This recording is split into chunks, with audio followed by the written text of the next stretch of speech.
Hindi lang mental toughness ang kakailanganin ni Filipino tennis star Alex Ayala sa pagharap sa mas mabigat na kompetisyon sa world stage, kundi pati ang kakayahang hawakan ang kanyang abalang schedule bago ang 2026 Asian Games sa Japan.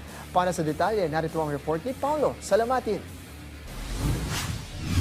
Matapos ang kanyang kampanya sa Cincinnati Open, nakatutok na si Filipino tennis star Alex Ayala sa kanyang huling Grand Slam tournament ng taon na US Open. Bago ang women's singles main draw, sasabak muna ang world number 20 sa mixed doubles kasama ang Canadian tennis star na si Felix Auger-Aliassime. Nakatanggap ng wildcard ng dalawa at nakatakdang magsimula ang kanilang kampanya sa August 25. Ito ang unang pagkakataon ni Ayala na sasabak sa mixed doubles sa isang Grand Slam kung saan makakaharap niya ang ilang mga malalaking pangalan sa mundo ng tennis. Hindi rin magtatapos sa mixed doubles ang kampanya ni Ayala sapagkat nakatakda rin siyang sumabak sa isang exhibition singles match kontra kay Iva Jovic sa Stars of the Open sa August 27 bago ang US Open Women's Singles main draw sa August 30. Pagkatapos ng US Open, tutungo naman ang Pinay netter para sa kanyang Asian swing kung saan nakatakda siyang lumahok sa Singapore Open na inangat bilang WTA 500 tournament. Nakatakdang idaos ang Singapore Open sa kalapit na araw ng pagbubukas ng lawn tennis competition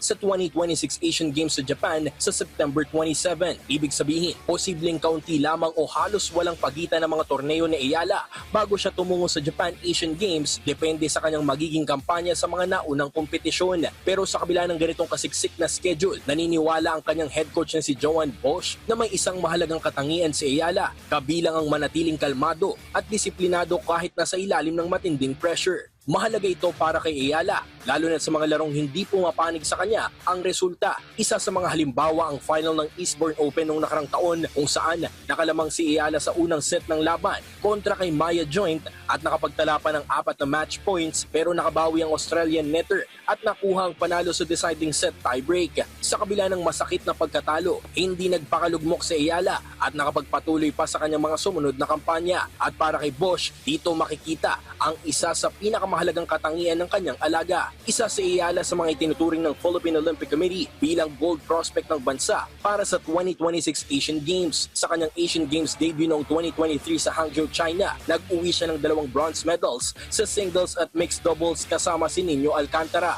Noong nakarang taon naman, nagkamit si Ayala ng gintong medalya sa women's singles ng 2025 Southeast Asian Games sa Thailand. Ngayong taon, susubukan naman niyang targetin ang mas mataas na parangal sa darating na Asian Games sa Japan. Paulo Salamatin para sa Atletang Pilipino, para sa Bayan.